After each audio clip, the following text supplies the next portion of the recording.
Oh, hello, love. What's that? You looking for drop plates, late food, and a belligerent attitude? Next door down, my love. No, this is the Failing Writers podcast. It's all right. It's an easy mistake to make. Easy mistake.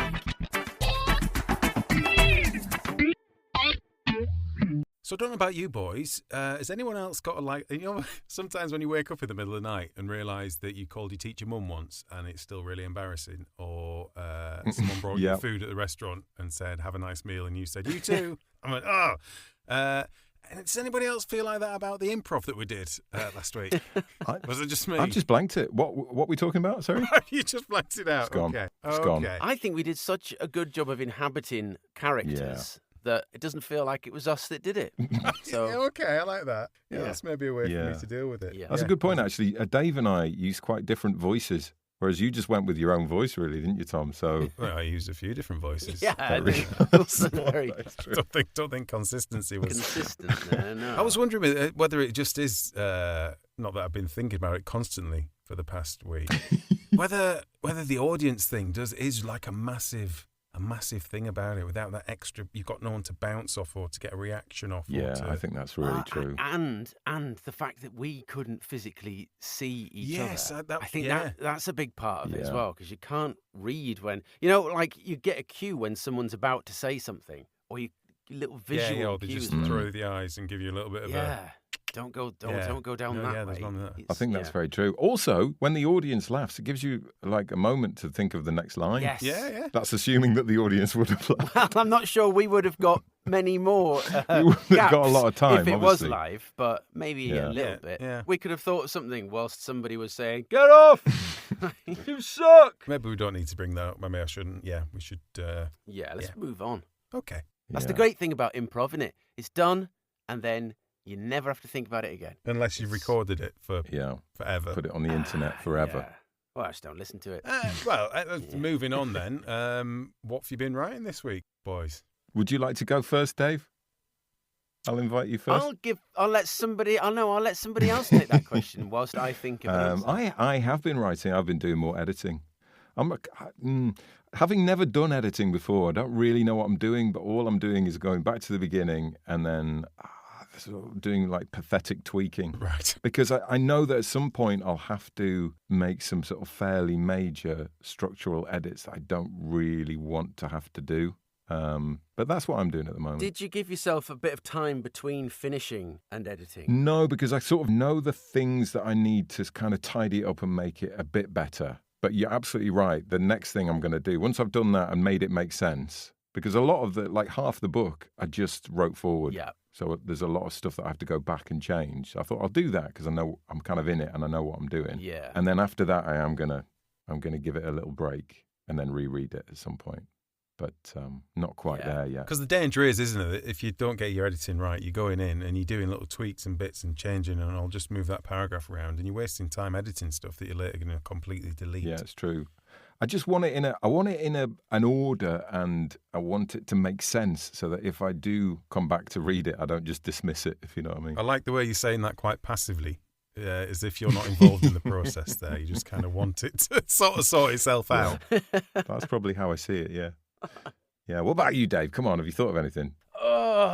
No, I've not thought of a good reason why I haven't done any. So the last time I answered this question very positively. Dave, you can't just go back and tell us what you said last time. That doesn't count. Can I not? Is that... Anyway, I was very much inspired by that. And then time has just gone past and stuff happened and things and reasons and excuses. And no, I haven't done anything. So you haven't been back to your little place with your little fella? And no, well, there've been bank holidays, Easter things, stuff. I don't know. Yeah. No, okay. I haven't done anything. Don't make me feel bad. I think we'll let you off. I think we'd be kind. I think we can say it's okay, but we don't want this answer next time, Dave. No, okay? I won't. This won't happen again. I feel it will happen again. Of course it'll happen again. Hopefully not next time we speak. Not next week. Yeah. No. Okay. No.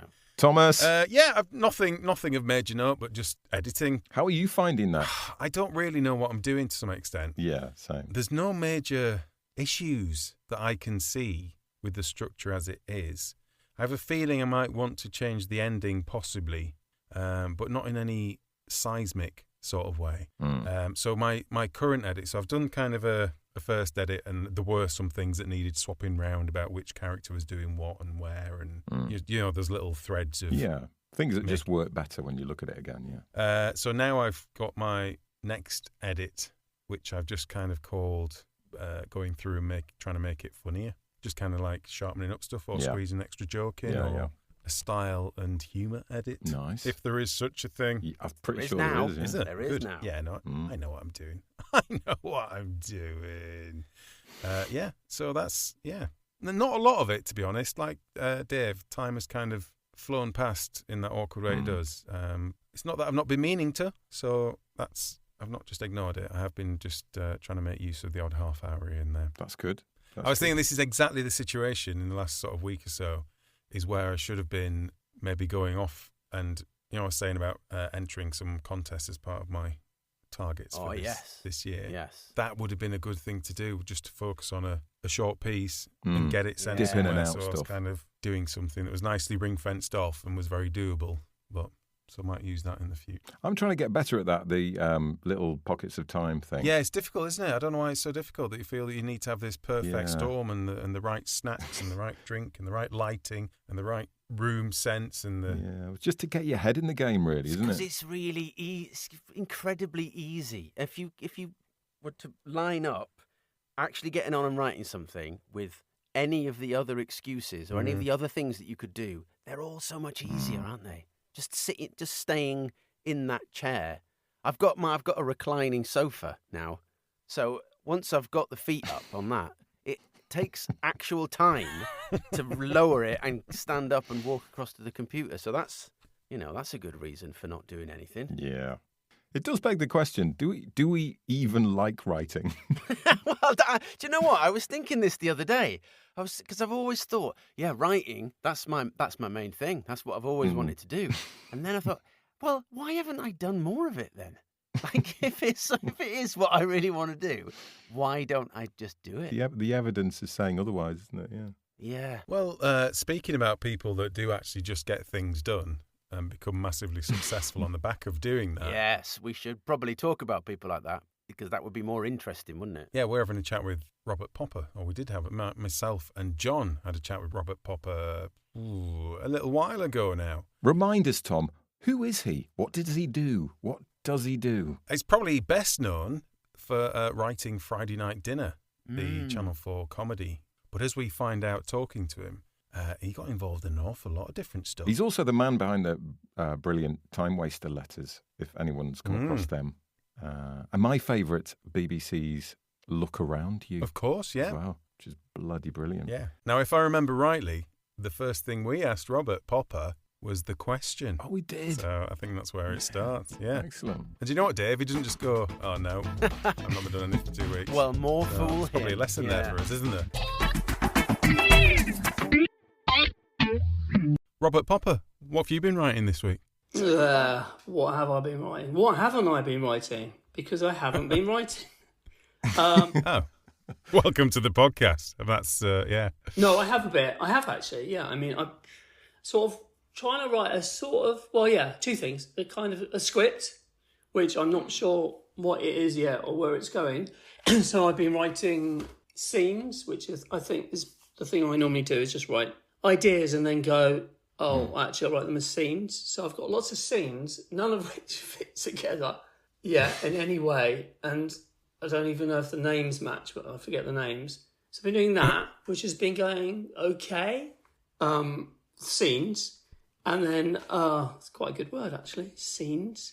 And then I am sort of writing, very vague. It's very vague, this. I'm writing, trying to write a book, but it's a weird, it's a weird book.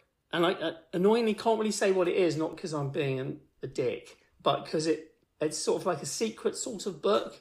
I'm not rewriting Mein Kampf or something like that. It's like a sequel. It's just, yeah. So I'm trying to write a book. I'm halfway through it, and whether it'll become a book, who knows? So I'm doing. Those are the two things I'm doing. Two things, and I am writing a musical. What? No, I'm Wow. not. I'm not writing this. Oh, that was the interesting bit. We're going to ask It you was. about It that. was. So with the script, do you have? Are you going into that then with like an overarching idea of what it might be, or you're literally writing little sketches and scenes Just stuff that makes you laugh. that you hope kind of gels together? Good question. Well, I've got a sort of idea. I've had a few ideas recently, and I'm jumping from one to one. Each one, swap. I can't speak English. I'm jumping from one to each one, as they say. That's a good writer. That's going in my That script. old cliche phrase. Yep. Yeah, I'm going to put that in. Actually, it's too cliche. So I had a few ideas the last few months, and I've been writing a bit on one, then go, I'm not sure about this one, and swapping. I'm not normally this kind of like jumpy around. Normally I go, this is the idea, and I'm doing it. But I haven't, because I'm not like that at the moment. I've got a few little ideas, and this one is the one that's pinging the most. And so I've got a kind of overarching idea, but I haven't worked it all out. Weirdly, like I don't know if that's bad, but say when I did Friday Night Dinner, I didn't ever work this. I didn't really ever know what the episodes would be about before I started them. So I never sat down and worked, right, the series is going to be about this. And all these are all my stories right now. I'm going to write them. So I don't know if that's mad, but that's how I've generally been writing. So I'm writing scenes, and there's some good scenes. Oh, that's good. And then, that's a bit rubbish. You know what it's like. And then actually, I can turn it into that, or I can put it into that scene. But I haven't got a script yet. Are they scenes that are kind of based on characters or on situation or on both? I mean, obviously, both will matter. Both will do. But Yeah. do you know what I mean? It's Yeah, like yeah, I do. No, they're both. Yeah, so it's characters mixing together, and then things happen.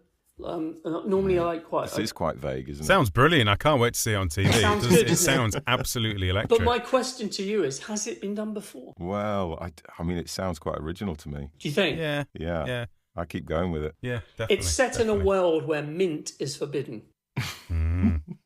That's all I can say. It sounds like one of Tom's ideas, actually, if I'm being honest. Yeah. Oh, I hope Yeah, I haven't nicked your idea.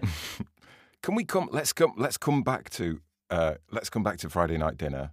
That was obviously quite a big hit show. 6 series over 9 years. That's a lot of coming up with ideas constantly. So presumably, did you write every episode? Presumably, you're like drafting people in to help come up with ideas, or not? Yeah, I did. Yeah, no, I wrote them all myself. It's funny that, because when you work in TV, most people just don't know how any TV show works or anything. But I had a great comment.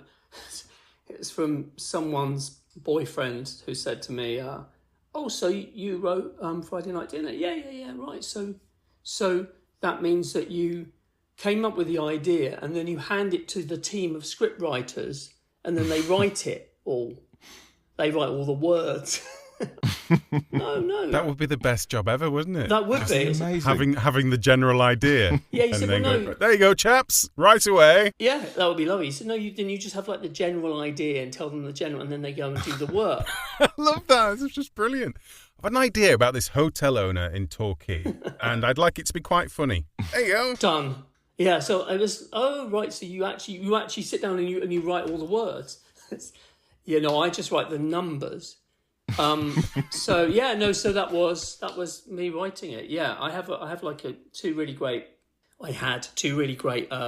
executive producers, Kent and Alan, who's brilliant, and Caroline Leddy. And Caroline Leddy is kind of my sort of day-to-day person I'll go to. So Caroline, if you don't know, she's like an unsung massive hero of comedy. So she produced Bros Eye. She used to run Channel 4 comedy. She's brilliant. She oversaw creatively though. So she's an exec, but she creatively properly runs it. So she did like Smack the Pony. She did Derry Girls. She did In-Betweeners. She did my show. She did Green Wing. She's like the best. So I got her to talk to and run my ideas by. And also what I have is when I get to the end of my script and I'm ready, I show her it and she gives me like 60 notes, which my friend Damon, who writes the In-Betweeners, he works with her, which he calls the instructions, because you just do them, they're all good. And you just do every note. I mean, there's no point arguing, they're all brilliant. And then you get 20 notes after that, and then you get 7 notes and then 3 and it's done. So other than that, it's me in a room going mad and saying, I can't do this. And then it's done. Oh, it's done. Right, the next one. what's that going to be about? I don't know. Wow, starting from scratch again. Yeah. Yeah, it was. Yeah, I'd sometimes have my board in my room with like ideas. I'd have my my list of all my funny thoughts or ideas and a massive list, on my computer. And I'd have lots of scenes I've written over the years. And I'd always look at those, and sometimes I go, I know this one is going to be about, I don't know, Mum having a surprise party, but she's planned it herself secretly or whatever. Oh no, that's going to be a good episode. But sometimes I sit down and go, I don't know what this episode is about at all, and I don't plot it all out ever. I haven't. On Friday night dinner, it was mad. I normally knew the beginning and knew sort of the end. That'll be good if that happens at the end, but I never knew the middle ever. So I would just start writing and then see. And sometimes that was really bad because I was like, oh no, I don't know how to get out of this one. I've written myself into a massive you probably corner. know when you see those episodes, you'll know those ones, the bad ones. Yeah, the uncomfortable bit in the middle where everything kind of stops and then it goes off on a tangent somewhere different. Yeah, into like the mint world or something like that. Yeah. Is that not a testament to the strength of the characters in it, though, that's how you can go at it? Yeah, I mean, look, it all takes place more or less in one place, in the mint cavern, I'll stop that joke now, but in the house, so, which is restrictive, which is annoying, but also good, because, well, I've got to do it in there, and there aren't many characters, so that helps. It's good and bad, I suppose.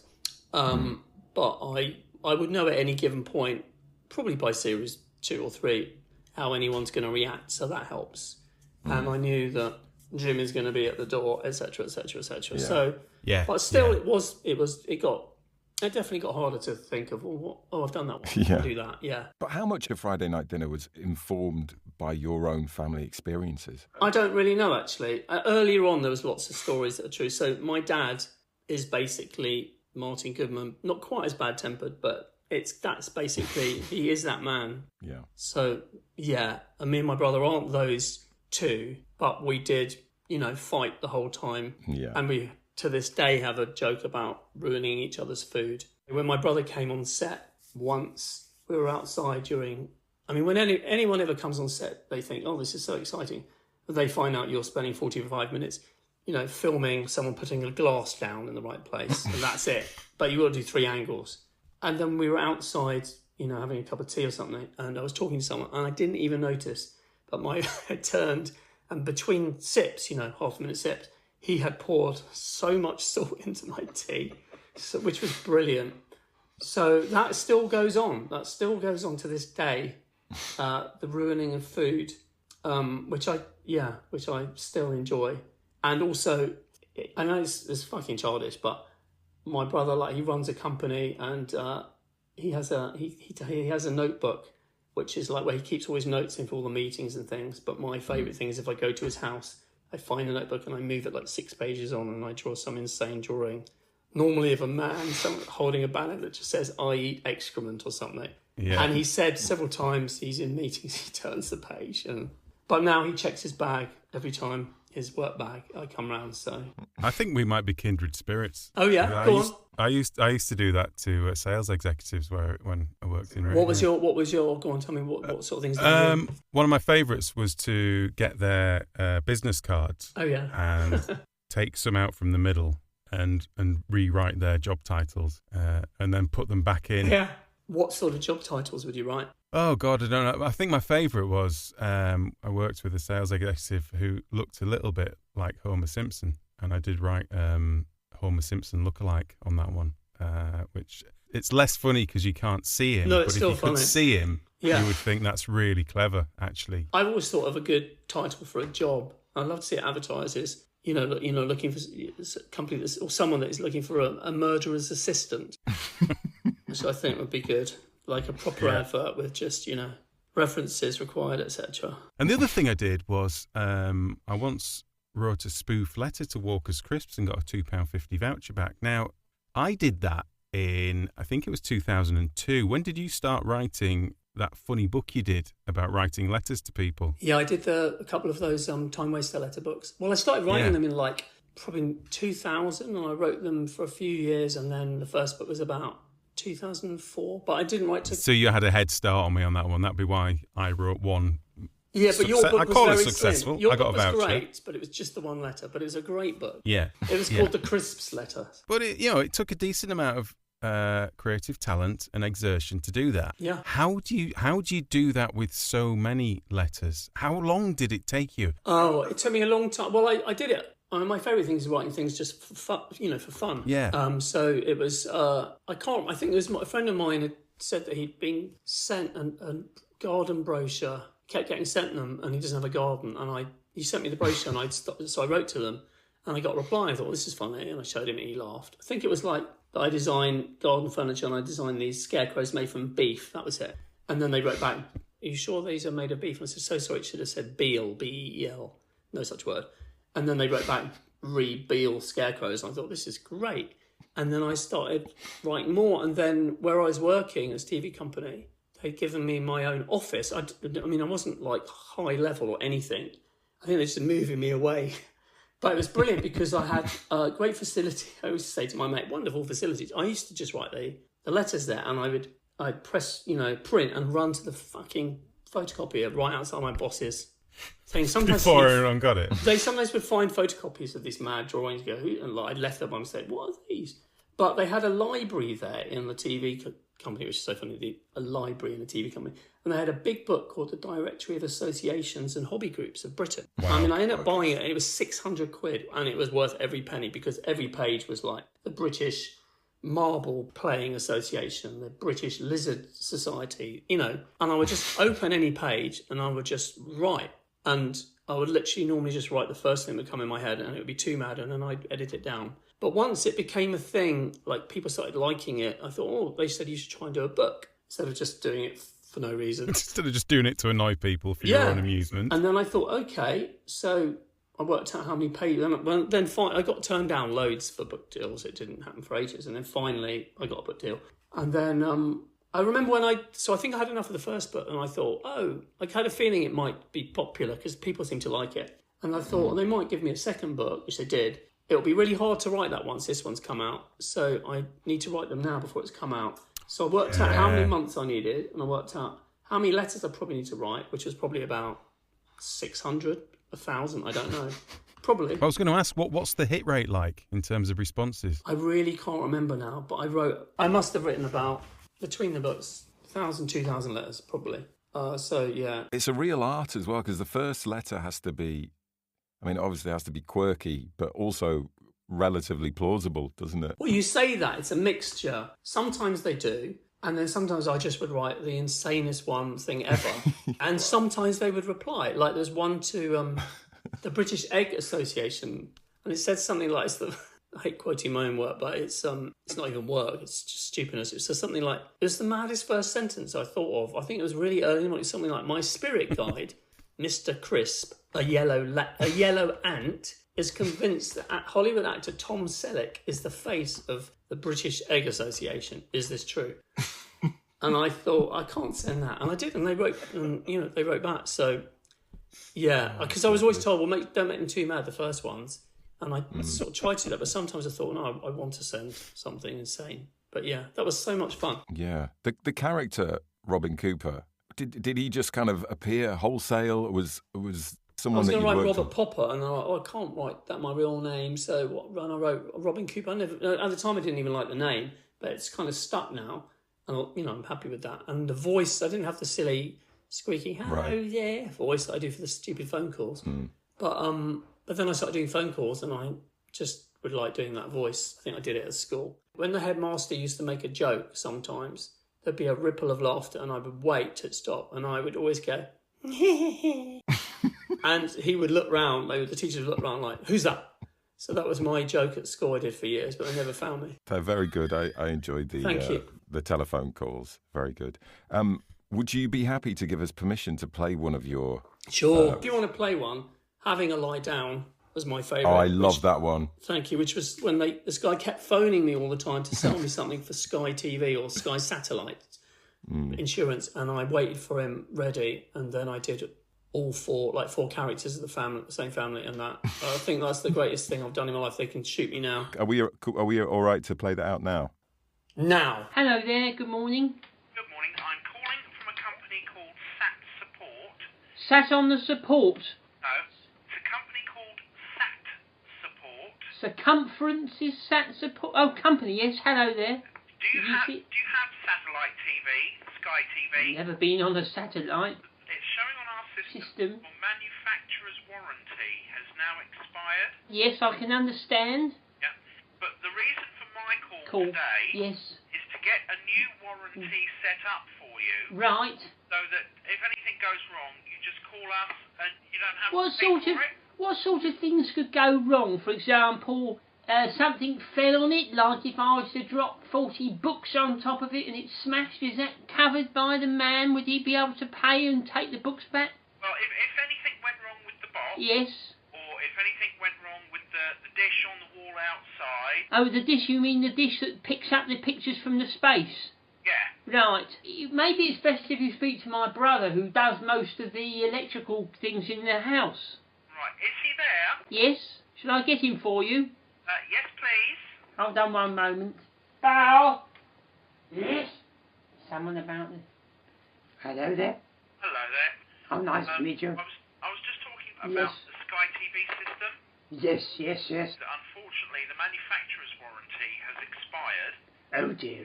Does this mean that it's expired, that we will be somehow in trouble with the police or something like this because we haven't paid, or... Oh dear. No. When you first get the box, they call a manufacturer's warranty. Yes. Which means that if anything goes wrong within the first 12 months... Yes. They come out and fix it for you for free. Oh, that's very good, but we're not in trouble with the police or anything like that. No, not at all. Not at all. But... You're not actually phoning from the police, are you? No, sir, no. I'm calling from a company called Sat Support. Right, and you support the police, you work with the police? No, sir, it's nothing to do with the police. Right, you work against the police? No, it's nothing at all to do with the police. Right. If you call anybody out to come and fix it for you, they will charge you a lot of money to come out and fix it. Then they would need to go to the police because they're overcharging us. So what you're saying is we should report them to the police if they overcharge us, yes? No, certainly do that. It's nothing at all to do with the police. Right, maybe you should speak to my sister, who's the one that seems to know what goes on in this household. Can I get her? Her name is Kitty. Yes, certainly, sir. Certainly, hold on 1 second. 1 second, sir. Kitty? Kitty, there's a man on the phone.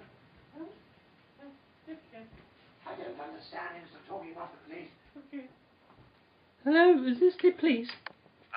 No, it's regarding the Sky TV system. Hold on a moment. Do we have Sky in the house? Yes, we do. Yes, we do have Sky in the house, yes. For the television. Yeah, well, the reason I've called... We have had a problem with the box in that it was starting to buzz, and we keep cats here, and one of them seemed to have got sort of zapped. Right.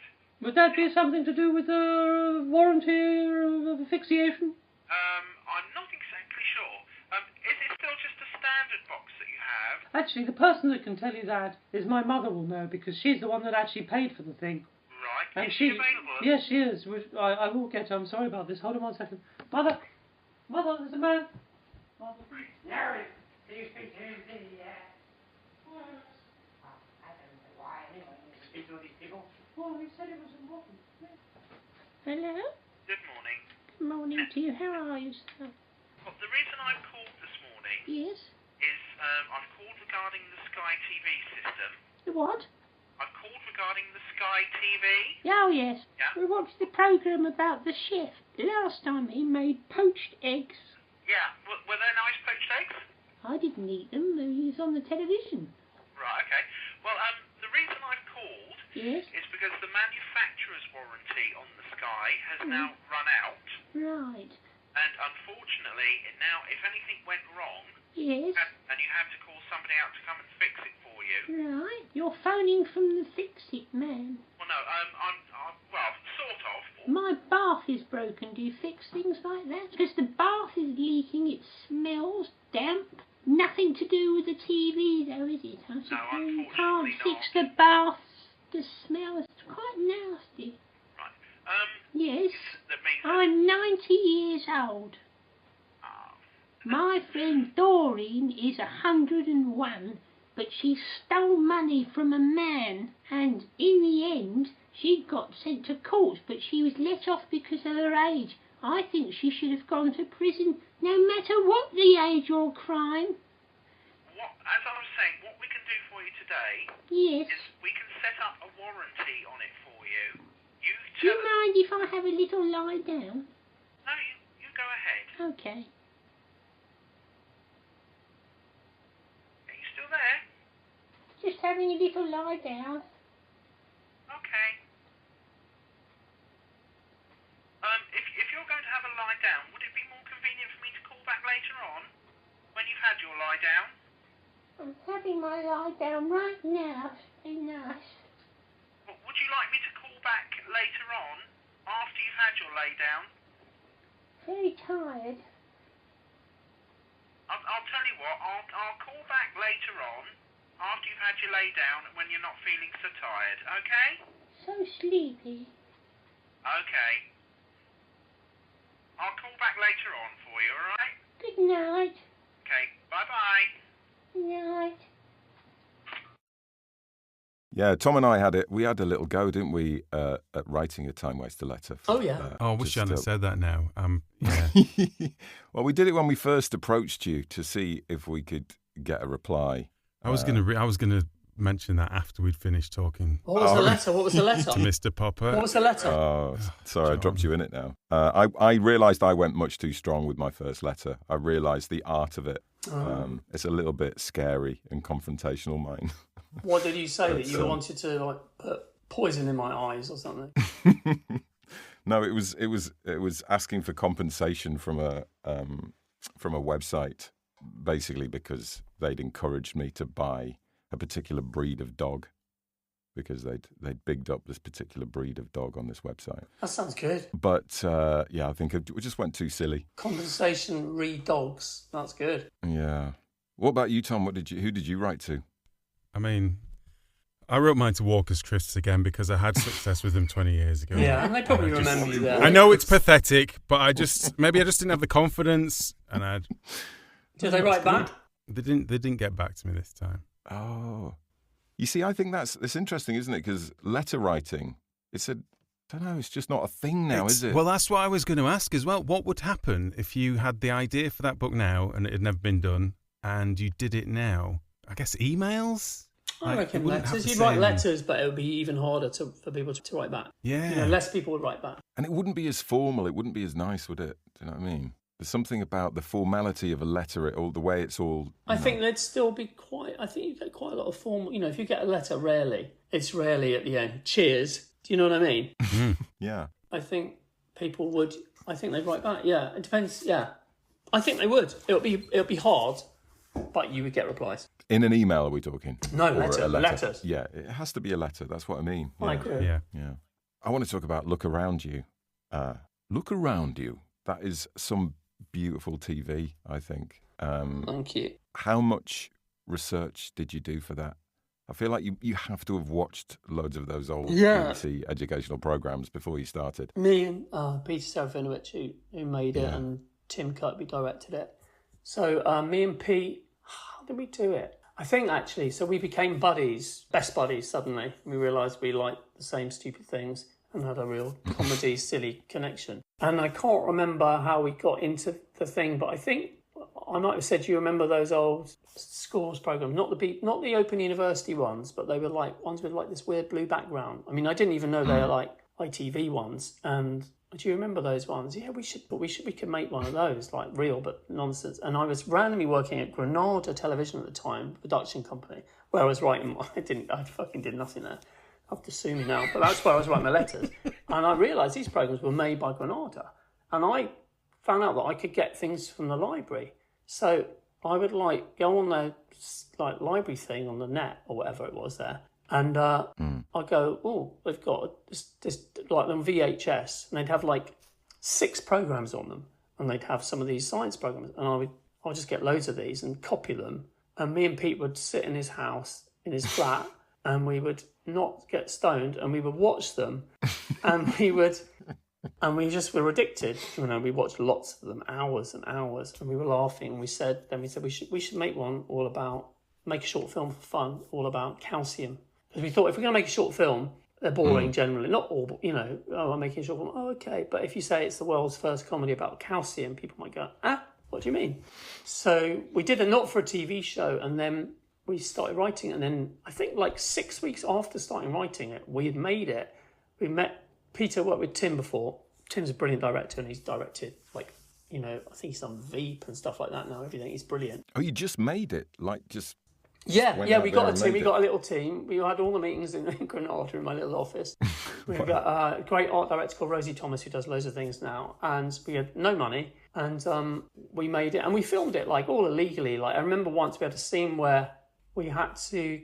There was something about, intelligent calcium. That's it. Which comes as sort of like golden jelly blob thing, which is dangerous. It causes a thing called the Helvetica scenario, where you see we shot a thing where through looked like a lab window where it was Peter's brother, but he has no face, and he's like being watched by a scientist, noting down as this guy's clawing at the window.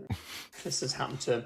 But we found this old, it looked like a 1960s petrol station that was still open, but really bare and weird, like something you might get in the country in the 60s. It's odd. We thought that was good. So we went there 6:30 in the morning. We set up this sign that says "Danger Helvetica," and it was me and James actually in like jumpsuits and like gloves and goggles, walking along with this like plate with this blob of jelly, walking towards like the opening of the door or whatever that was locked, as if we're going into this lab. And we filmed that all. And then we put all the equipment away. And as we drove out, the people that run that garage all turned up for work, missed us by 2 seconds. I had no idea that if they turned up, they go, what the fuck are you doing? What is this? So that was funny. So it was all kind of filmed like that. It was brilliant. It was just great fun. It was, chaos and fun. That was just a short film, by the way, so that wasn't like a TV thing. That was just for fun. You wouldn't film the entire series like that, would you? That would be hard work. That would be. You'd get arrested too. Yeah. Yeah, you strike me as someone who actually does get things done. Like, you have great ideas, but you also have what I think is probably quite a rare ability to follow them through. It's a bit mad. They're not always compatible skills, those. No, and they're not always good ideas. Well, doesn't matter if you get them done, though, does it? You're halfway there. As long as you do them. Yeah. It's quantity over quality, I would say. No, that was fun because we just made that, and then it took ages to edit because we had to use free time and in edit places. I mean, we really liked it, and we thought this is so insane because everyone calls that the pilot, which it wasn't. It was just it was a 20-minute short film, but it was really extreme and weird. And we thought, haven't we seen this before? But I think people are going to go, oh God, I remember this sort of feeling of being forced to watch these trippy programs when you were ill. Yeah. And then we thought we'll do a screening and invite all people that we like look up to and blah blah blah. And we did a screening in cinema in town, and it went down really well. And then people said, oh, you should do a TV show. And we never thought of that. Really? That's so mental. Who's going to do this? And I said, no, you should. And then I remember I was working at Channel 4 then, but also handing out VHS tapes of this show. Because I thought, I would like to get this made, but I don't know how. And then Talkback, Peter Fincham used to run Talkback, who's amazing. They approached us, and then we went to the BBC. And they said, we want to do this 10-minute slot.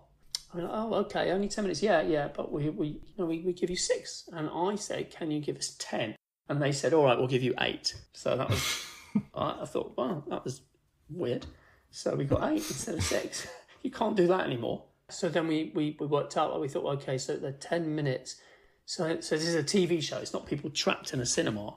So we don't want them to turn over. So we sort of formatted it a bit more and thought about it more in terms of like kind of a TV program. But the rule when we made it was, we are making a real program for schools. We got no money, and everything is up for education. It's not meant to be funny. It's and if sometimes I remember we used a film camera, and in film you have to when you check the gate where you open it and check if there's like hair or dust in it. And I remember I go, sorry guys, that we can't use that as the hair in the gate. And we go, no, keep it in.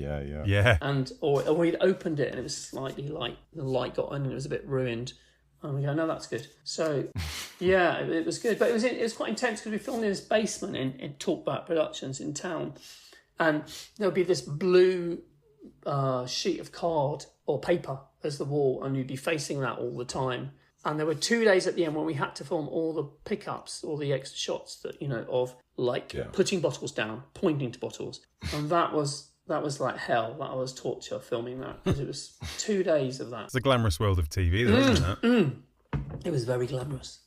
It says on your Wikipedia page that you wrote for South Park. Yeah, I did. Well, I got asked to because I've known Matt Stone from South Park for a long time, because I've been to LA and worked there a few times, and he's obviously a hero.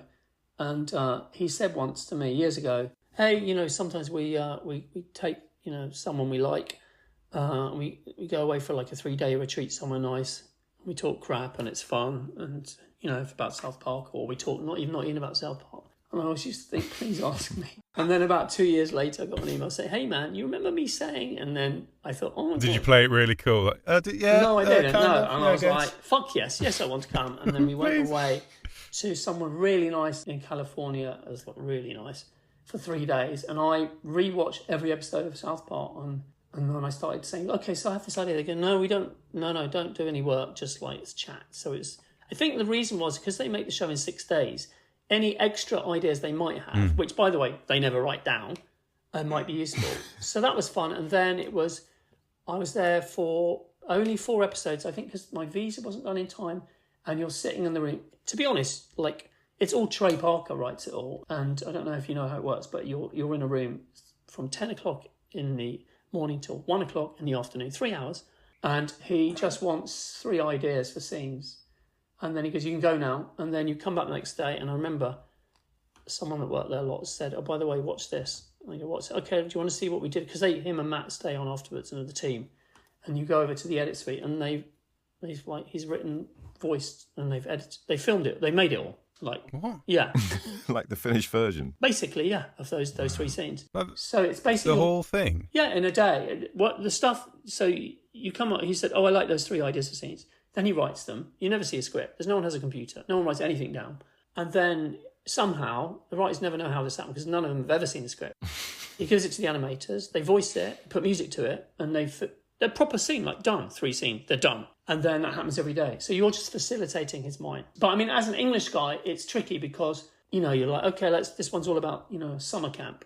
And you're like, I don't know what that is. Or minor league baseball. But it was amazing. Yeah. It sounds like sort of partly a dream job and also slightly terrifying. Yeah, it was. Well. It was a terrifying dream job. It wasn't a nightmare job.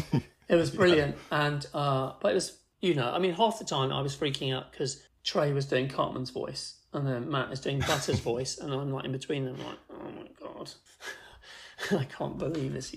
Please just do Cartman more.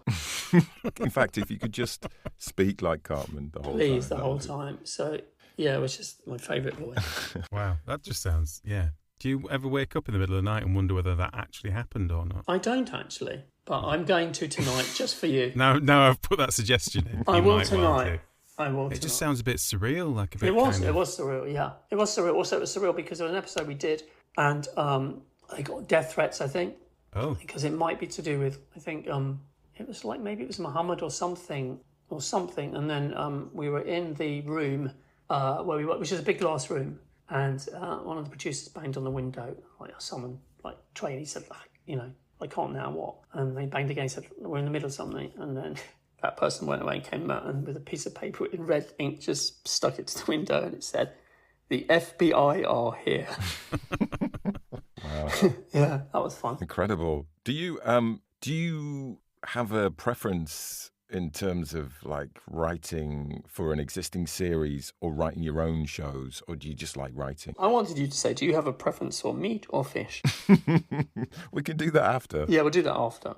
The Patreon lot can get that. Yeah, exactly. Yeah, I like doing my stuff, definitely. Yeah. It's so hard because when you write this, I wrote with Jamie Dimitri on staff for a few episodes, and he's a genius, by the way, and as if everyone didn't know. And it's always hard when it's someone else's voice completely. I think if we brought someone else to write series 1 of Look Around You on, however good they were, it just would be really hard for them because it's not the thing that me and Pete have a shared voice we've been doing for, a year. Yeah. And that shared thing that our little codes. Also, if you didn't grow up in the 80s. Yeah, exactly.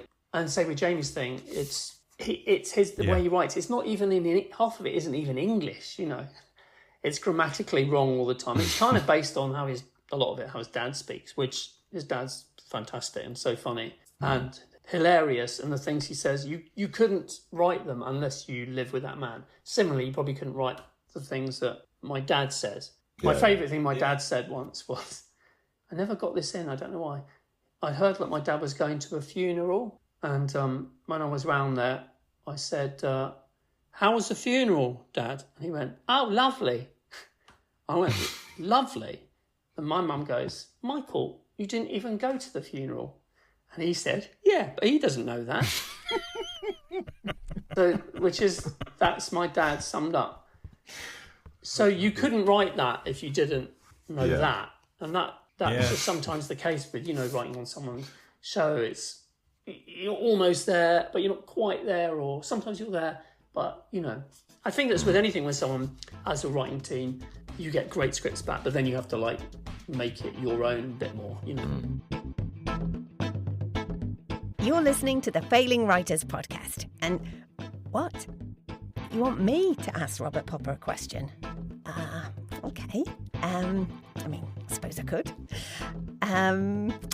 My question to Robert is, how did you get into comedy writing in the first place? I play guitar and I always wanted to be a musician, and got to do music with Pete doing Look Around You, which is fun. But used to play in this band, not famous, never did anything, but we used to just argue all the time. One day I just thought, I can't do this anymore. I'm leaving the band. A bit awkward because my guitar was really heavy. They sort of had to help me take that down to the car. But at the same time, Knowing Me, Knowing You was on the radio with Partridge, and I just thought, I'd always loved comedy and always sort of thought I could do that if I wanted to try maybe. And I just thought, I want to do this. So that was kind of the impetus. And then I started writing Steve Coogan via his agent letters. So I wrote to him saying, I really like to write for you. I really like to work, work for you or whatever, write with you. And but I wrote to Alan Partridge. So I know you're a busy man, so I'll write your reply for you, and you can just send it back to me. So then I wrote a letter as if he's writing to see that I could do his voice, whether I could or not, I don't know. But then I thought, well, he must get lots of these letters. Well, he probably doesn't get lots of those letters. But then I thought I'd put it in a gold envelope.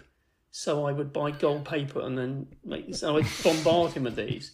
And still to this day, when I see him, he says, I found another one of your gold envelopes in the loft. And so I did that. And then I think either they got in touch, said, well, we're making a TV show. We're not looking for writers, but if you want, you can have a go at writing a script, imagining a TV version. So I did. I spent like a week or whatever, and I wrote, did what that program might be, like an interview thing. And I sent it to them, and then they phoned and said, we love your scripts. I sound like I'm boasting. But anyway, I didn't know anyone in TV, so this is my only route. So they said, it was the best one we had. It was really funny, but we're not using it because we're not using other writers, but just want to say you capture the voice properly. So that was like me thinking, okay, I'm going to really try and do this now. So, and it's funny, when I bumped into Patrick Marber, who was his co-writer, who's now a brilliant playwright, I saw him about 2 years later in the street. And I went up to him and said, Patrick Marber? He went, yeah. I went, Robert Popper. He goes, we thought you'd have curly hair. So, that's how I started. See, another example of you just doing it, just having a go. Yeah. Brilliant. Well, yeah. I mean, when I got my job at the comic strip, I didn't know anyone in TV. So, but my mum knew someone who knew someone's son worked with Esther Ranson on That's Life, or whatever it's called, literally. So go and meet him. I go, I don't want to meet him. Go and meet him. So I met him, and he took me to see the news being recorded. I don't know why. And he just said, write to producers whose TV shows you like. And I didn't know what producer was. And that is what I did. But when I wrote to the comic strip, I wrote a fake CV, which looks completely normal until you read that it says when I was 4, I was the sole survivor of an air crash in the forest of British Columbia. And then it goes, reared by wolves. I spent the next 8 years hunting, gathering, learning the ways of the wild. And you go, oh my God, what the fuck's this? Because it looks really boring, the rest of it. And then it's all my jobs. And then I have fake references from there's one from I worked for a company called Purine, which was like human water. But it was like just, and then the owner of that company gave me a reference, but it's from Pentonville Prison. But so I did that, and that's got me interviews at places. And I got one for Peter Richardson at the comic strip, and I always loved the comic strip. And I went there, and as soon as I opened the door, I thought, it was the most shambolic place. And when you flush the loo, the water would come out, and it was all higgledy-piggledy. And I went in there and said, I'll come see Peter. And then I heard him go, bring me the Wolf Man. And I went upstairs and he was there with some writers. They were smoking dope. And I was thinking, blimey, what is this? And and I just sat there and they said, oh, we really love your CV. And they were reading it. And, oh, thank you, and blah, blah, blah. And then I sort of pitched him with some jokes. And Peter's quite sort of genius and vague in terms of, oh, well, that's great, okay. And I went, well, what happens now? He said, well, I don't know, maybe come back tomorrow. I went, okay. So then I went back the next day and rang the bell, and then the producer there, or whoever it was, said, oh, that was it. It was Naira Park, who's now produced Spaced and produced Shaun of the Dead and one of the brilliantest film producers in the country. She said, what are you doing here? And I just said, Peter said I start work here today as a runner. And I said, really? I said, yeah. I said, he didn't tell me that. I said, yeah. And they went up and he came down and he was all embarrassed. Oh, I said, yeah, you said come back to start today. And he went, oh, yeah, right. Well, yeah, you better start. And then I got a job. So from lying. Did you get a job? I'm still not sure whether you did get a job. Yeah, I worked there for 2 years. Yeah, I worked there for 2 years. Right. I got a job. Wow, what a start to a career. I don't know. All I knew that everyone always told me it's impossible to get a job in television. You can't. So you have to be really pushy. So I thought, oh, God, all right then, I'll have a go.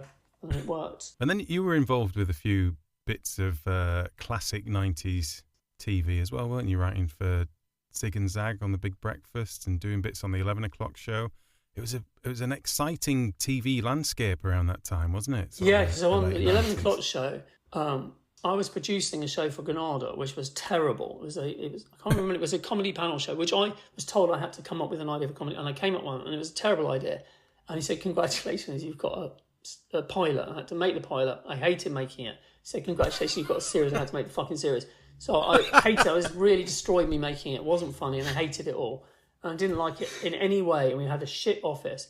But also, once a week for about 5 weeks, I was a producer on this show, sneak out of the office, put a wig on, and get dressed and go off and do this thing where I was someone called Simon Michael Simon. That wasn't my name. Matt Lucas came up with that name. And I was like a roving reporter. And I had a autograph book, and we'd find out, or the people there would find out where a politician was, I don't know who it was, Martin Bell or whoever it was. And I would go up to them outside Big Ben. You couldn't do this now. And before I would go up to them, I'd fill my mouth up with mushroom soup or something. And I would go up to them with this autograph book, like that. And they, oh, you want me to do an autograph? And I'd nod. And they'd sign it, and then I would vomit on the floor, and they'd be shocked. God, my parents are so ashamed. And I would say, I can't believe I've been thick everywhere. Please don't tell Mr. Lorimer. He'll be livid. That's what I would say. But beforehand, it would normally be, today you do afterwards, I've been sent to meet MP Martin Bell. I hope I'm not thick, right? And I would be sick. But we also, the best one we ever did, which wasn't aired, I don't know why, because it was, I feel like a little punk now doing this. It was Gorbachev was going somewhere to London School of Economics or somewhere. And I went up to him and he signed a thing and I vomited. I felt terrible. It's a great man. And then I'll tell you where it was. It was a delegation for African leaders, I think, at somewhere the London School of Economics or somewhere. And it was a row of black Daimlers on red carpet. Now I'd be shot. And I was sick. and then you do it and then you run. And then as we were running, the cameraman said, I fell over. I didn't get it. I tripped. I didn't get it. I was like, what? So we found out where he was going late. We did him again. It was awful. And then afterwards, I said to camera, I can't believe I was just sick in front of the second most powerful man in the world in the 80s. And that was never used. So had echoes of the start of World War I and Archduke Ferdinand, that story, doesn't it? World War III. Could have gone horribly wrong, couldn't it? Yeah, this would be a very different podcast if that had happened. Anyway, that's my stupidity. Yeah. Right. Well, it's very 90s, isn't it? That was. That now I wouldn't do. That. I wouldn't do that now. Robert, I've got something here I'd quite like to try on you. Uh-oh. Go on. I've invented a machine called a write typer, which predicts what type of a writer you are. Okay. And historically, it's had 100% accuracy. So I'm fairly keen to give it a go and see if it works. Mm-hmm. if you could first of all tell me your favoured writing implement. A sword. Well, laptop. Laptop, okay. Yep. Yeah, people have said that the right typer loosely resembles one of those origami paper fortune tellers, but that's just coincidence, really, I think. I see, right, yeah, I'm with you. So I'm going to pick from these 4 categories now, and you have to you have to pick from the 4 categories, okay? So there's draft dodger, Haley's vomit, Bovril latrine, or clockwork porridge. Which one of those would you like? What do they mean? I mean, you just have to choose one. one. I have to choose. Okay. Yeah, it's going to predict what kind of a writer I'm you with are. you, right. What was the last one? Clockwork porridge. Clockwork porridge, okay. Okay, clockwork porridge. Whatever happens, you always have to hit word count. Day in, day out. You think this is good, but it's a prison sentence. Does that feel like that has nailed you correctly? No. Oh. But no, it's not bad. I thought it was very well written and funny. Thanks very much. It's not word count, it's adjective count. So okay. So if I've done 65 adjectives, yeah, and I need to have about 20 adverbs, then I can move on. Okay. Well, it's fairly close. It is pretty close. You just need to have a subsection of that answer next time, because I think there'll be a lot of writers that also work on adjectives. In a similar way. Yeah. Do you think I can say that it has its percentage accuracy is like 96.4 or something? I think so. I think you could say that, yeah. Awesome. Well, thanks for playing. That was a great game. Can we play it again? Can we do it again? I came up with that this morning. That was like late 90s TV, John. Just has an idea, and we'll just do it live. Equivalent. If it works, it works. If it doesn't, it doesn't. Not going through committees and producers and stuff. We'll just see if it works. All you need is someone to throw water on you and tell you it's acid. That's someone to be sick. Yeah. Yeah. Robert, I think we're probably taking up enough of your time now, haven't we? Really? That was fun. Probably. That was great. That was really good. That was great fun. You know what? I was doing my in-depth research by reading your Wikipedia page, and the last thing on there, which is an entire section, out of all the stuff you've done, is mentioned, but there's an entire section on Tangerine Gate. Oh, yeah. Oh, yeah. Oh, that's amazing, that was, yeah. Popper, who often makes prank phone calls, rang up London radio station LBC, claiming he'd seen Gordon Brown throw a tangerine into a laminating machine during a fit of rage. Yeah. I was in my old flat, and I phoned. It was all about the time when, like, said Gordon Brown has got a bad temper. You know, it's anger, and I thought, oh, this would be good. I'm subsequently banned from LBC, by the way. My phone is barred. My wife's barred, and when we had a home phone, that was barred. Genuinely. Brilliant. Because I phoned them a lot, but I thought, I'm going to make something up, and so you get through to, like, the researcher first of all. And I was in my kitchen and there was one tangerine in a bowl. I thought, okay. So I said, I work with him. I do like the Robin Cooper voice, but not as crazy to them. I work with him. I was at work and I work at laminating a factory, and Jordan Brown came to tour it and he was terribly angry. Oh, they're like, really? He was so rude. Oh, really? They're like, this sounds good. And he was having lunch. He had a phone call and he threw a tangerine into it, and it broke the whole machine. We had to stop production. It was awful. All right, well, hold the line then. And then, 10 minutes later, I'm on. And when I didn't, and I thought, what did I say? He said, and he was really angry on the phone, and he threw the thing and it jammed the machines, and he blamed like his aide or something and called her a citric idiot.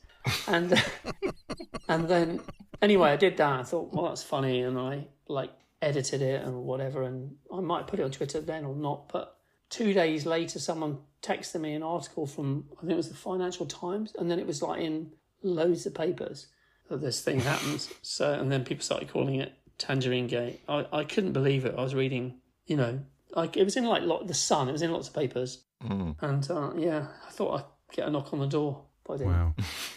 From the British Tangerine Association. That deserves its own little bit on Wikipedia, actually, in retrospect. It does, fair actually, enough. yeah. Fair enough. Fair enough. It does. Important bit of history. Very important bit of social history, British social. They'll be teaching that, It's a shame that when he said he threw the tangerine into the laminating machine that it jammed, when in fact it would have marmaladed. Surely. I should have said that. See? On that bombshell. On that bombshell. Robert, thank you so much for your time. Thank you. That was great fun. It's been lovely chatting with you. Thank you, Robert. Thanks a lot, guys. Bye. Bye. That interview is a lesson in not overthinking it, just going ahead and doing it. Yeah, have an idea, do idea. Good way to go, didn't it? Hey guys, guess what I've got here? What? I've got my right typer that can predict the type of writer you are. You say that. I like the way with Robert Popper. Initially you went no, but then you kind of did the thing that like mediums and psychics do, and where you kind of like got him to admit it's kind of true, isn't it? And he came out the other end believing that it was true. You did quite a good sort of cold reading on him. Well, that's very impressive. That's because it is true. No, I'm Tom. sure it is. Well, let's try it out. Yeah. So, Bairdy, what kind of implement do you prefer to write with? A keyboard? Keyboard, okay. Okay.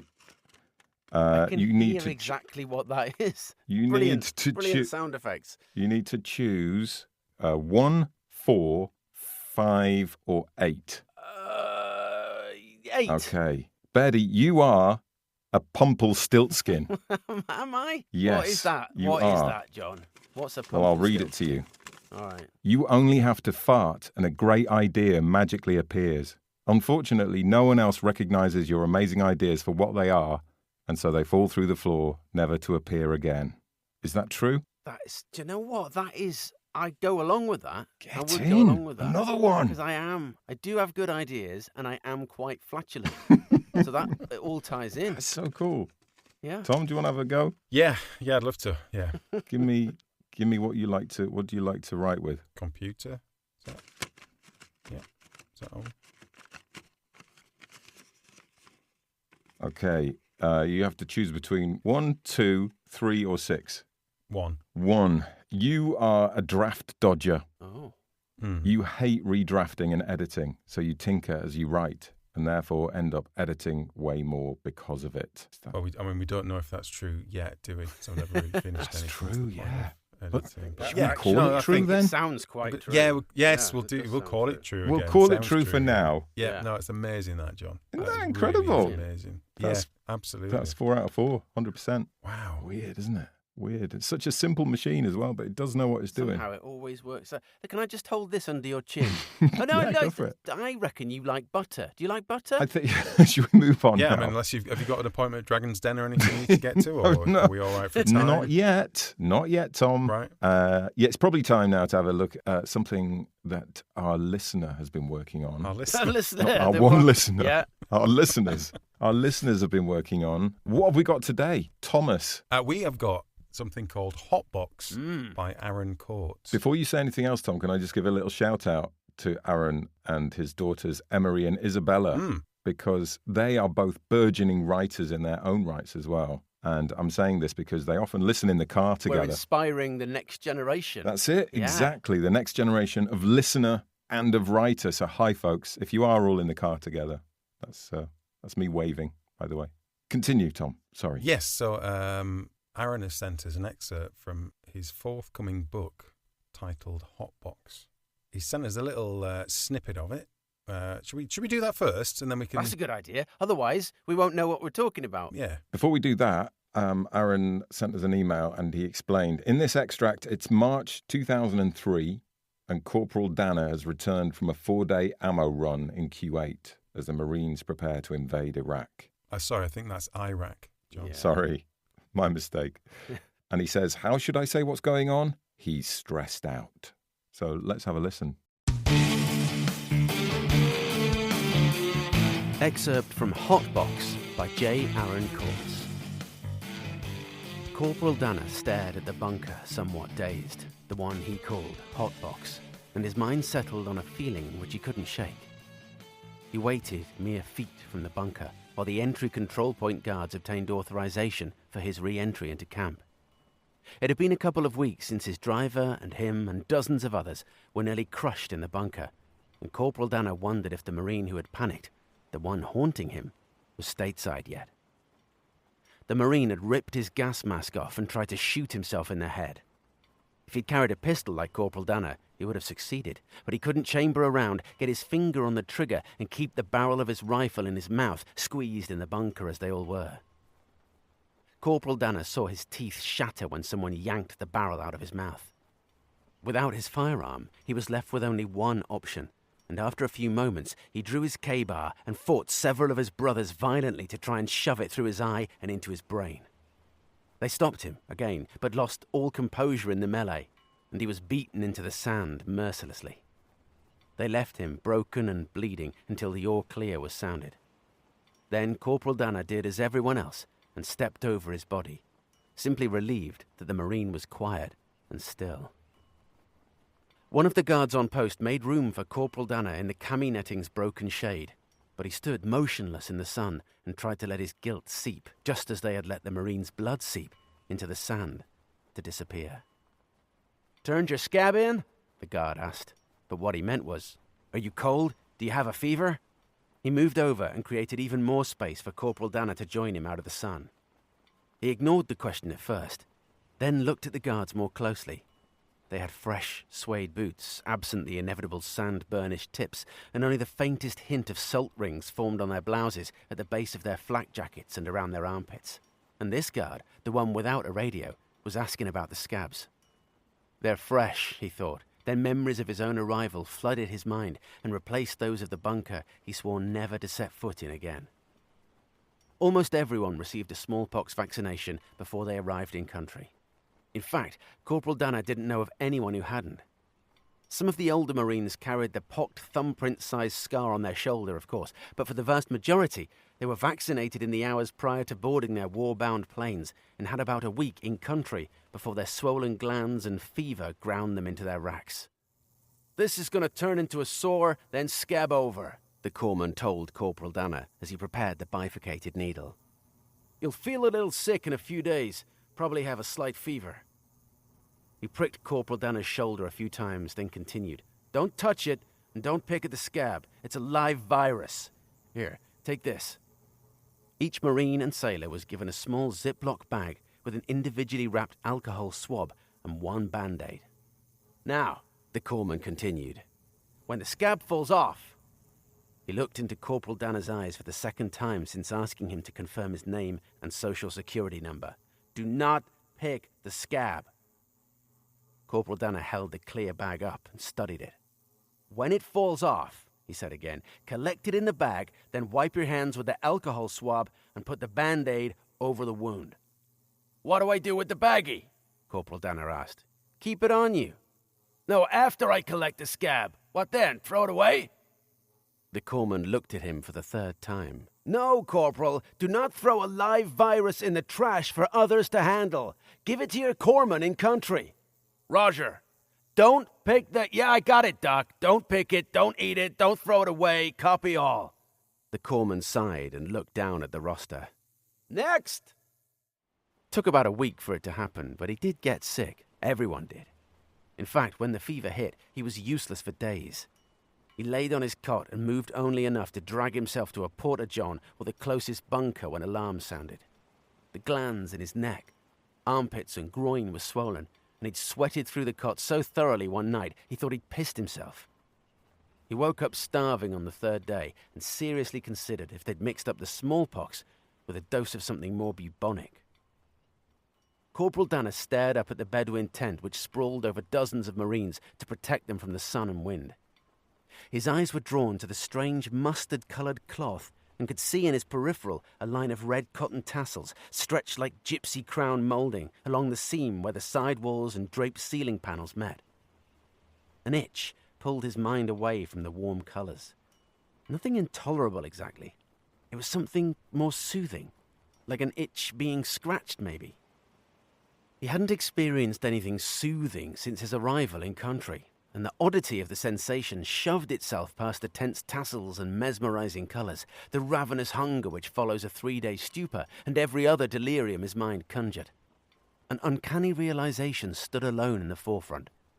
Something was scratching him, scratching an itch on his arm.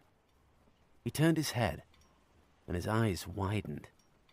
He was frozen stiff, and yet his own hand was there, self-animate and lightly scratching his shoulder.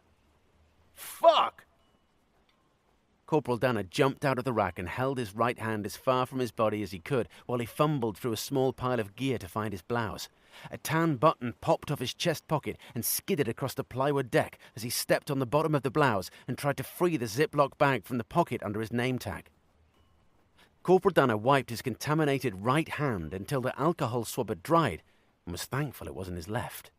His wedding band wouldn't have come off if it had been, and the thought of smallpox incubating under his ring made him shudder. Then he opened the Band-Aid and placed it over the red slime-filled hole in his arm. Dried flesh rimmed the wound, and a small pool of blood where the scab was unanchored leaked through the cheap plastic bandage. Maybe it stuck to the cot. Corporal Danner pulled back the camouflage poncho liner that had been his blanket during fever fits to look for the scab. He held the poncho liner by its binding, like his touch would pop an invisible spider's egg sac, and thousands of frenzied arachnids would crawl up his arms and neck and lose themselves in his hair. There was no scab. He looked on the deck, under and around his cot. No scab. The fucking poncho liner! He held the liner up and turned it in the fluorescent light of a fixture attached to the nearest tent pole. He examined one side and then the other. No scab. It might as well have sprouted legs and scurried away like one of the tiny spiders. What the actual fuck? It was lost. He stood there for a few moments and collected his thoughts. Well, shit, he said, then went to the trash can under the same light fixture and threw his Ziploc bag away with the used swab and wrappers sealed inside. Hey, a voice said. You're supposed to give that to the corpsman. You can't throw that. Scab's gone, Corporal Danner said. A torso shot up 3 cuts down. What do you mean it's gone? Where'd it go? Not sure.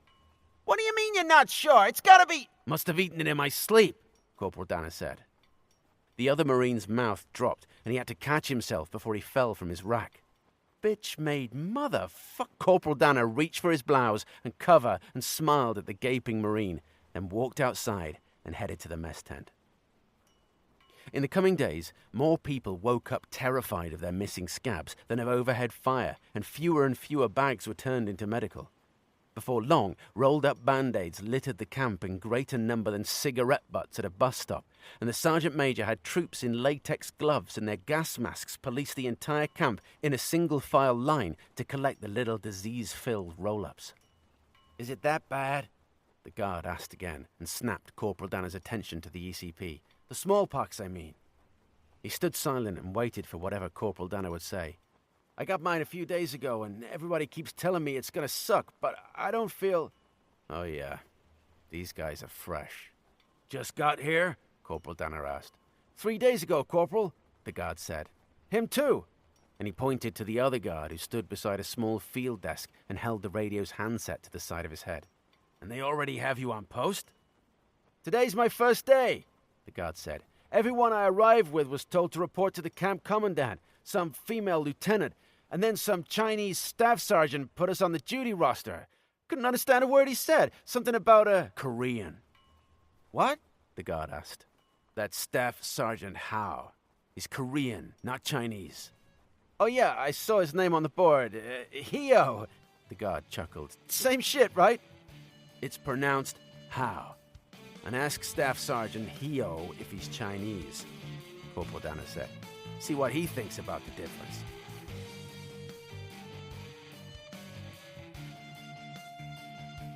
Now, Aaron did say in his email, he did say there's really a lot more humour in the entire thing than this section presents. Yeah. Which is a bit of an easy way out, isn't it, that, really? It is a bit, isn't it? I mean, yeah. the bit I've sent you isn't that funny, but the rest of it is really funny. There's a lot of humour in it. But no, yeah, just to give people an idea. What do we think, boys? I think the first thing that's really obvious about it is that this is clearly written by somebody who knows what they're talking about. Yes. Yeah. In terms of, like, the setting and the sort of language and the mechanics of it all, it's clear that this is rather as opposed to the stuff that we do. This is someone who knows what they're talking about, and it sounds right, and it has a really nice sort of flow to it as well. So I thought it was quite easy to read. It gets you straight in there as well, doesn't it? Because you immediately understand that they know exactly what they're talking about in terms of the scenario and the world that they've plonked you into. Yeah. So you feel very safe in the writing in that you kind of, there's no tricks being pulled. You're like in it. You're in good hands. Yeah. But I was going to ask you two a question. I read it in a particular genre, and I wondered if you heard it the same way.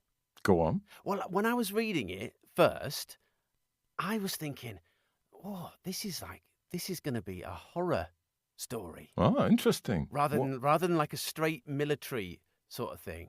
This is going to be like a horror tale. That's interesting. And what was it that sent you down there? I don't know. It was something about the scabs and the insistence that no one should touch. Right. Yeah. anything. Yeah, right, Do you know? And I was thinking, is this going to have some element of like there's some sort of experiment going on where they've all been infected with some sort of alien some kind parasite of or pathogen whatever. that turns them into fearless warriors or something, or kind That's of like. probably completely wrong, but that's how I sort of initially, like knowing nothing else about it. That was my sort of initial take. Isn't it interesting? Do you know? It never even occurred to me to think outside the hot box. No. outside I was the the box same. on that. Yeah. What I did think was really, really good about it, actually, and it takes a bit of writing talent to do this, is using the scab and the injection as a vehicle to tell this little bit of story. Where that's the main. You know, when you've got those stories or writers in charge of the story, where they can focus you in on such a tiny thing, but then the rest of this world revolves all around it, and you get to see little snippets and different people coming in and characters. Yeah. I thought that was done really, really well in this, like really well. Yeah, and the kind of madness in a way that just those scabs, it sort of takes its toll on the whole squadron, doesn't it? It's like, you know, there's this tiny little thing, and it kind of spirals out of control. Do you know what it reminded me of? One of my favourite books of all time, in fact, is Catch-22. All right. But it reminded me of that a little bit, in the sense that he'd captured the sense of a kind of insane situation. Yeah, Do you know what I mean? Of yeah. a group of people who could die at any minute, you know, and everybody just has to kind of get on with it. But you end up with a sort of absurdist kind of humour, but it's also quite moving. You know, it's the way that we behave in certain extreme situations isn't always the best, and the kind of futility of the violence as well. I just thought it did remind me of that. But I think any sort of war book like this, story like this, has that ability, doesn't it? Because it becomes in its very own completely sealed bubble of life. There isn't a shop down the road. There isn't the rest of the world going on. You're in this weird camp, and that's it. That's your world. That's the rules. That's the whole thing. And it does. You're right. It does lend you to this kind of slight collective madness. Yeah, kind of hyper focuses you in, doesn't it? But even within that self-contained world, you have your other sort of layers of separation as well. Obviously, you've got your different ranks and that, but then you've got the sort of newbies coming in, and the people who have already experienced the scam. Kind of the seeing hardened. the guys who have, he's only done it 3 days ago. He knows what's coming. Do you know what I mean? So they're all within their little groups, even within that sort of concentrated group. Little pretentiousness alert. But I thought the scab was maybe like a metaphor for the bit of yourself that you fear. And if that is what Aaron was going for, I thought that was really nice, because it seemed to apply quite well, if you know what I mean. Everybody's slightly afraid of this little bit of themselves, if you know what I mean. It's clever. Right. It's a clever bit of writing. And how they're told they mustn't touch it, and they mustn't don't scratch it. Scratch it, and they must. Yeah, that you've got to leave that little bit alone. It's interesting, isn't it? That like even with two people reading the same thing, you can go for it being a metaphor, and I think it's some sort of alien zombies. Yeah, exactly. Yeah, you can tell a lot about someone by how they interpret a book, perhaps. But yes, it was good. Yeah, in terms of Aaron's writing, I think you kind of mentioned this before, but it's simple, isn't it? It's not overblown. And he's not signposting everything. I like that. You don't notice he's just getting on with the job of telling exactly. the story. I think that's a sign of like good writing, is you don't really notice the writing. Yeah, the story floats across the top. Like of you're it. not having the metaphor or the theme like rammed down your throat. It's just you're just being told this tale, and you get from it whatever you get from it. Yeah. But I think his easy dialogue as well helps with that, doesn't it? Yeah, lots of dialogue. But it's very not trying to be too clever or weave too much stuff in. Yeah. It just keeps moving you along and showing you a little bit about the characters. And an insight into a really fascinating world, which is always always good in books, I Oh, think. the boy done good, hasn't he? Yeah. Very good, mate. I took this as an opportunity to say to Aaron, Semper Fidelis, which I had to look up to see what it meant, having not done Latin. I don't think you're allowed to say it, Dave, not having been an ex-Marine. I think now they have to hunt you down now. I think. Yeah, no, I looked up. I did look up whether it was acceptable to say that to Right. a Marine, and apparently it is, as long as you do it in a respectful way, which I hope I've just Okay, done. you just saved yourself a beating there, mate. I've You know. just there. It was just. close, but I think you're It all It right. was, wasn't it? I've got the door Can't say locked. I'm not a little bit disappointed, but well done, Dave. Yeah. No, so that's brilliant. If anyone's interested in finding any more bits from Aaron, there will be a few links to his Substack articles and a few other bits in the show notes. So if you want to find out Have more, a look at that. that's where you'll find them. Thank you very much, Aaron. Much appreciated. And also, we should say, if you want to send us a bit of your writing, we would love to read it. And if we like it, we might turn it into a nice bit of audio production like that and have a little natter about it. So, yeah, send us whatever it is, story, novel, extract, poem, Yeah, whatever. bit of flash fiction. Send it over. Yeah. Don't be shy. failingwriterspodcast@gmail.com. In a couple of weeks' time, we've got the next episode, and homework for people is to involve yourself in the world of Scarfolk, which is a very strange place. It is. If you've never visited, Is it Scarfolk or Scarfolk? I don't know. I was going to ask exactly that. Yeah. I think he said Scarfolk, didn't he, at one point? Yeah, I think so. It sounds a bit wrong if you say Scarfolk. But yeah, it's a very, very strange place. Yeah. I think that's all. I'm not even going to try and explain No, it. but You I need to go and guarantee have a look. you'll enjoy your visit there. Especially anyone that's yeah. lived through the sort of the 70s and 80s in the UK. Yeah, especially. There'll be some weird bells ringing and all be a bit weird. But yeah, have a look at that. And we are going to talk to the creator of Scarfolk, Richard Littler. Yeah. Well, I look forward to that. Yeah. And until then, let's all go away and get some more bloody words Yes, written. let's actually do Dave. that. Yes, I will write something. Right. Thanks for listening, everyone. Thanks for putting up with us. And if you like the show, remember to do all the things, subscribe. Just go and share us tell with people. Tell your people. Your besties. Yeah. Shout Yeah. it from, shout it Don't from just the keep us rooftops. as your dirty little Do secret. you think that's what it is? You think people are just embarrassed to share it? Embarrassed to admit they like this? It's possible. After If last they're after last embarrassed week. to say they like it, what you could do is go, oh, tell you what, have you heard about the Failing Writers podcast? Ugh, I don't listen to it, but I've heard some people do, and there's some funny bits. You But should listen to it. have a listen, see what you think, because Yeah. I listened, I didn't like Yeah. it. It seemed weird, but have a listen to 20 or 30 episodes and see what you think. Go, we're happy with that. That's all Do you right think as well. we've become like a bit of a guilty pleasure? Is that what we've become? Yeah, probably. A secret underground. Do you know what? I'm fine with that. Yeah. I don't mind that at all. Yeah. Well, the thing is, if you do that, if you build it up for a bit longer, you've got a chance of becoming some kind of cult or something then, Yeah, haven't you? that's And true. Is that what we're going for? That can be quite profitable. You can get a lot of money out of that. I can't don't see you? why not. Don't you need more charismatic leaders for that kind of thing? I think a lot of it's drugs as well, isn't it? So there's like a mix. So I don't think we have to. Yeah, No, you're right. We don't have to let that stop us per se. Yeah. Yeah. Fair enough. Okay. On that note, goodbye, everybody. Yes. Goodbye, everyone. Don't take drugs, by the way. Don't take drugs. Yeah, well, you say that, John, but were you on drugs when you did this little remix?